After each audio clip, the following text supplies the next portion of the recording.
Malaysia memang jatuh, habis mesti naik lah. Barang-barang kalau import. Makanan naik, ayam hidup pun naik.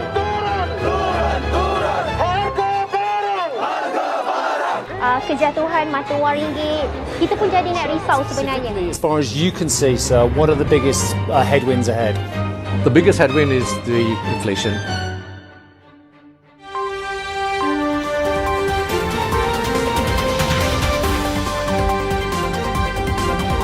Assalamualaikum and good day. I'm Wan Haris and welcome to today's news. Our focus today is one of the biggest challenges in the realm of economic, which is inflation. Inflation is a topic that resonates globally, affecting societies and nations on various scales. It's a recurring phenomenon with significant implications. According to Fauzi, inflation is defined as a continuous increase in the price of goods and services over time. This rise in price is often attributed to change in economic factor, leading to a decline in purchasing power. As we delve deeper into this issue, it becomes apparent that inflation is a crisis with far-reaching consequences that repercussions impact individual businesses and entire economies. Every country strives to address this challenge, seeking effective solutions to mitigate its adverse effect. But what are the specific issues and implications associated with inflation? What does it mean for everyday citizens and businesses? Shortly, we'll not only highlight the problem but also prepare viable solutions for a more resilient economic future. Thank you, Haris. Indeed, inflation has troubled people locally and internationally. However, today we will be discussing on how it impacts the living standard of the community in Malaysia. It's commonly known that inflation negatively affects a wide range of factors. According to a different perspective, a nation's ability to expand economically is positively impacted by managed inflation. The Department of Statistics Malaysia data from March 24, 2023 shows that in February 2023, the rate of inflation for food and non-alcoholic beverage products was 7%. For hotel and restaurant, it was 7.4%. And for education, it was 1.6%. However, a high rate of inflation will have an immediate impact on one's level of life. So, Adawiyah, what are your thoughts in this matter? Thank you, Shahmi. So, I will continue about how inflation can affect economic growth. Inflation occurs when unequally rising prices that cannot be avoided. So how can inflation affect economic growth? So the main issue is I'm going to talk about right now is our money currency. A currency with higher inflation rate will depreciate against a currency with lower inflation and lower interest rate. Inflation can cause the depression of currency rate, which could affect economic growth. Like, based on the currency rate right now, our 1 ringgit Malaysia is equal to 21 cents in United States, which show us that the value of our money currency is very low right now, and show us that our economic stability is not doing good. So according to Ghana, economists argue that long-term ringgit devaluation will increase import inflation and reduce consumer and company purchasing power. It is commonly thought that a weaker ringgit will accelerate economic growth by lowering the cost of items created in Malaysia, which will increase exports. That one is a good thing, but how about our people? Our power of purchase are being limited, cannot buy things from internationally, cannot fulfill our desire. And on the other hand, the weak currency affects the microeconomics view, as our currency is compared with the US dollar. Just like how I stated earlier, our 1 ringgit Malaysia is equal to their 21 cents in United States, which is show us how our economic are doing right now. Hence, the economists assume that the ringgit will return strong at the fourth quarter in 2023. So what I can conclude here is inflation does affect one's economic stability and Malaysia stability by raising the price unevenly, especially towards basic needs that people have to purchase to continue living. The price of goods plays a vital role in maintaining one's economy. Moreover, inflation does affect economic growth. When less demand of goods or services happens, the suppliers cannot produce goods and fails to attain the goals, thereby executing more workers will occur, which contribute to the increasing unemployment rate. The government will receive less taxes and the improvement towards attraction places will slow down and could not attract tourist attraction to visit, resulting in low foreign exchange rate in Bank Negara Malaysia. Thus, if inflation keep increasing, and it shows that Malaysia's economy is not doing good and will not attract investors to invest in our country, and it will affect an individuals living standard that could affect social change.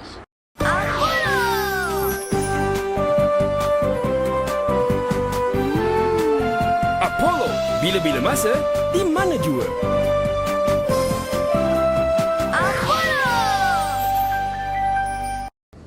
Welcome back. Now that we have a picture of how the economy of Malaysia is going through inflation, let us look at the struggles in Japan.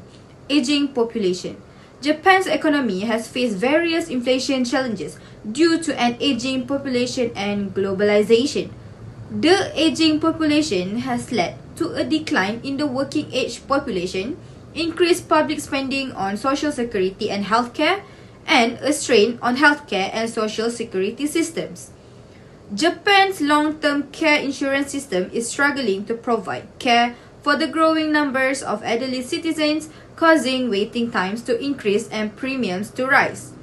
Globalization has both positive and negative impacts on Japan's economy. I will talk about globalization. Okay, now globalization has impacted inflation in Japan due to heavy reliance on imports for energy and raw materials. Next, fluctuations in global commodity prices can significantly influence domestic inflation. Moreover, globalization has intensified competition in the Japanese market, making it challenging for companies to increase prices, contributing to a prolonged period of low inflation, often bordering on deflation. Japan's automobile industry is facing challenges due to increased competition from foreign automakers, forcing Japanese manufacturers to innovate and improve their products. The agricultural sector in Japan also faces challenges due to liberalization of agricultural trade and the influx of cheaper imports, resulting in a decline in the farming population and a struggle to maintain profitability. Lastly, Japan's aging population and globalization have impacted the country's economic aspects, requiring a comprehensive approach to address these challenges. Moreover, let's fly back to Amin, who will touch a bit more on the struggles in Malaysia. Thank you, Marsha. We need to note that Malaysia is not exempted from experiencing the impact of inflation. The annual inflation rate in Malaysia fell from 1.5% in November 2023 from 1.8% in the prior month before, marking the lowest rate since February 2021. One of the most noticeable consequences of inflation is a decrease in purchasing power. This can be defined as the value of currency expressed in terms of the number of goods or service that one unit of money can buy. As inflation increases, a currency purchasing power decreases, as does the amount that it can purchase. Prices increases as a result of decline in purchasing power. A good or service price could be compared to a price index such as the Consumer Price Index (CPI) in order to calculate buying power in the traditional economic sense.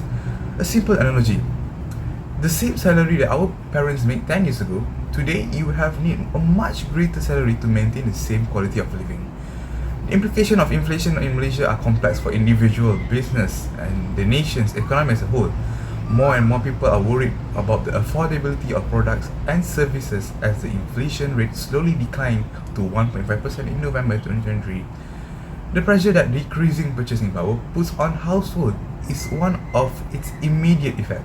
People are struggling to keep up with the growing prices of necessities such as groceries, accommodation, medical care, even education, and the same amount of money now purchase fewer goods compared to 5 or 10 years ago, requiring consumers to change their purchasing patterns and possibly affecting the standards of living in general. Let's take a quick break before moving on to the ways we can tackle this challenge. Kisah si anak batuk, cap ibu dan anak ibu beri. Hilang batuk, ikan di kail banyak sekali. Dirumus daripada 15 herba dan madu asli, ubat batuk, cap ibu dan anak, rumusan ubat batuk semula jadi. Welcome back. My name is Iman. We will now be looking at ways we can deal with these challenges in the economy, starting with the aging population in Japan. According to the World Bank in 2022, Japan is the second highest country with citizens aged 65 years old and above. The aging population in Japan holds 30% of its overall population, equivalent to 37.5 million citizens. The government of Japan, specifically the Ministry of Foreign Affairs, has come up with the guideline of measures for the aging society in 2018. The basic concepts include independence of the elderly and allowing them to make personal choices, systematic implementations of these measures throughout their lives, and effective implementations of these measures by the government.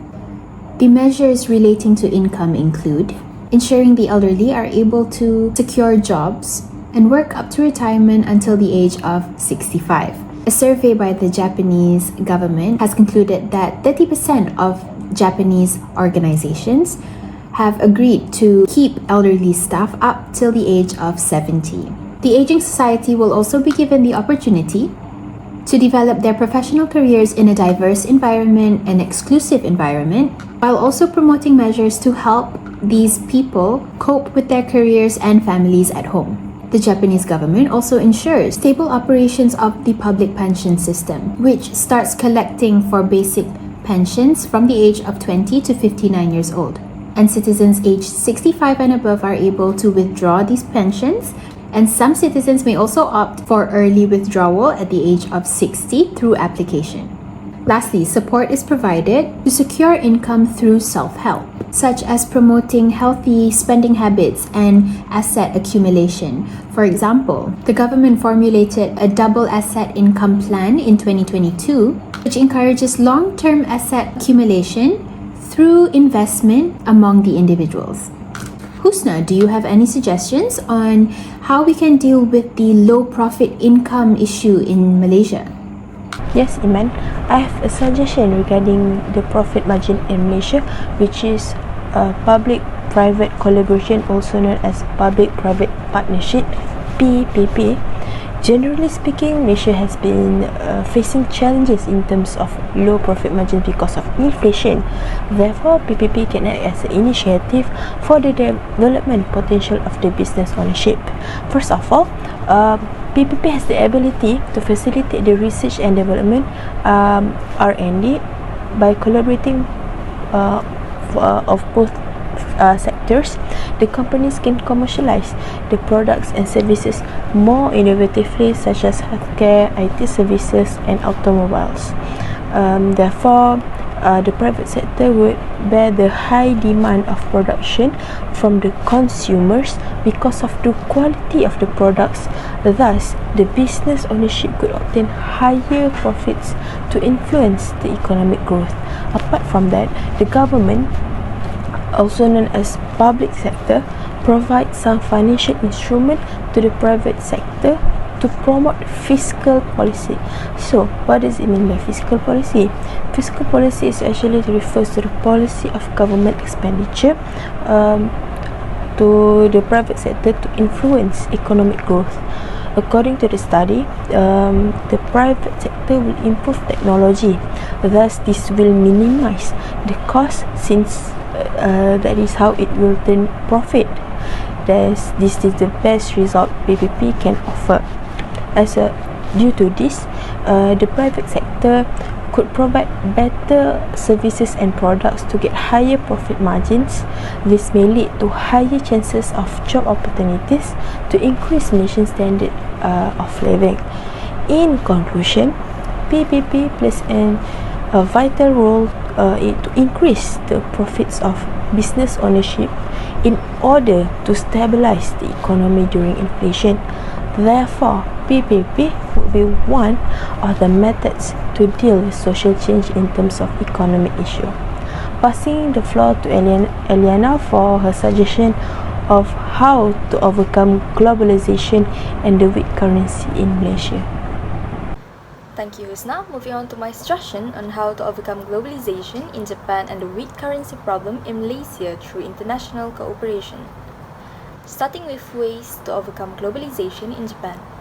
In the economic global crisis of 2008, Japan was one of the most severely affected among Organization for Economic Cooperation and Development (OECD) members. In 2013, Japan officially joined the Trans-Pacific Partnership (TPP) as a 12th member in order to restructure and grow their industries globally. Now, Japan took the leading role in TPP and designed a new trade body, transforming the TPP to Comprehensive and Progressive Agreement for Trans-Pacific Partnership (CPTPP).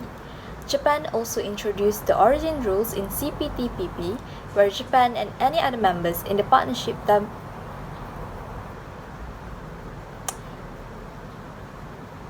Japan also introduced the origin rules in CPTPP, where Japan and any other members in the partnership benefit in free market access and experience good economic growth momentum.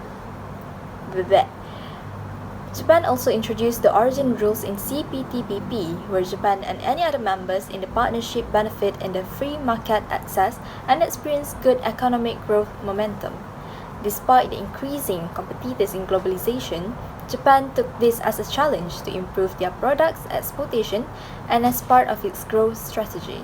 As a result, Japan is one of the most prominent figures in open market trade policy in the present years. On the other hand, the passing years show that Malaysia faced a declining currency that leads to low inflation in the country. At the 42nd ASEAN Summit, Malaysia signed in an agreement to increase local currency trade between the ASEAN countries by passing the reliance on the US dollar as an intermediary in transactions. ASEAN countries also launched QR codes for contactless and quick transactions of goods and services. Once ASEAN local currencies transaction framework developed, Malaysia, along with other ASEAN countries, might experience an increase in local currency. Now back to Haris to the studio. To sum up, our economic exploration highlight critical challenges impacting society. Inflation, a key concern, influence living standard and economic growth. Examining Japan and Malaysia reveals burdens like aging population, high debt, globalization, weak currencies, and low profit margins. Solutions involve adaptive social policies for Japan's aging issue and public-private collaboration in Malaysia. International cooperation is vital for global challenges and weak currency. Overcoming these hurdles requires strategic policy implementation, adaptability to social dynamics, and fostering global collaboration for sustained economic resilience and growth in our ever-evolving world. That concludes our discussion for today. Assalamualaikum and goodbye.